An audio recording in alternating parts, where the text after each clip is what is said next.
Ертеден келе жатқан көрші ақысы, тәңір ақысы деген сөз бар.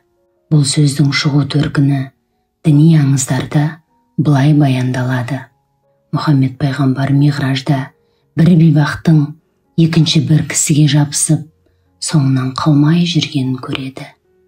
Ол қайда барса да қақымды бер деп қасынан бір ел ажырамайды. Сонда пайғамбар: бұл адамда не ақың бар, не істеді саған деп сұрайды. Бұл кісіде менің алынбаған ақым бар дейді. Қандай ақы? Бұл менің көршім еді. Тәңір оған байлық берді. Ауласынан үнемі ауқатты адамдар арылмайтын.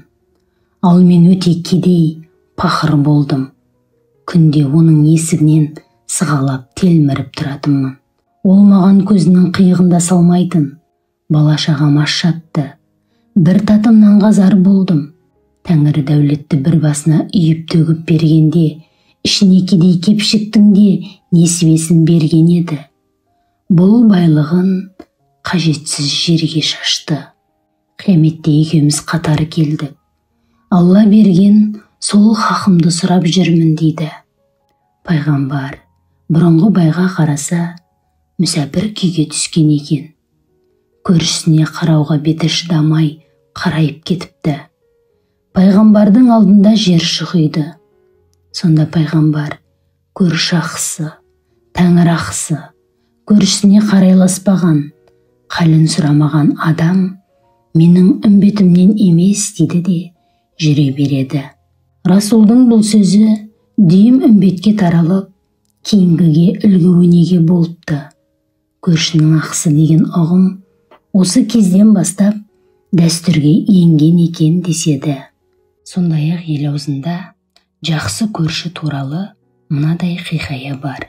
Ертеде Ұлықпан Кәкімнің бір шаһарда екі үй болады.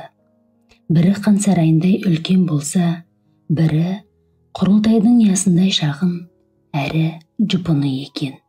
Бір күні Ұлықпан үйін сатып, өзге қалаға көшпек болады. Кең сарайлы үйін арзанға, алла шығын қымбатқа бағалайды. Алушы түсінбей оның мәнісін сұрайды. Сонда Ұлықпан Кәкім: мына үйім лашық болғанымен көршім жақсы адам. Ондай көршіні Құдай өзі нәсіп етпесе, шаммен іздеп таппайсың.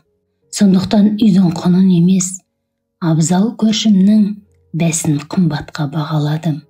Екінші үйім сән салтанатты боз үй, бірақ көршім нашарлау кісі. Онымен қонсы болған кісінің қуанышы аз болады. Ол үйді арзанға сатқан себебім сол депті. Қоныс сайламас бұрын көршіңді сайла. Үй алма, көрші ал деген мәтелдер Ұлықпан Кәкімнен қалған екен деседі. Көрші жайлы қазақ арасында да ұлым жақсы болсын десең, ұлы жақсымен, қызым жақсы болсын десең, қызы жақсымен көрші бол деген сынды мақалдар бар. Көршіден ақсыз тұз алсаң, араларың бұзылады деген ырымның шығу тегі. Ертеде Парсы жерінде Наушариян деген әділ патша болыпты. Патша бір күні аңға шығады. Аңда жүріп киік атып алады. Киік етін асып жемекші болып қасындағы уәзіріне: жақын маңдағы бір ауылдан тұз алып кел деп жұмсайды.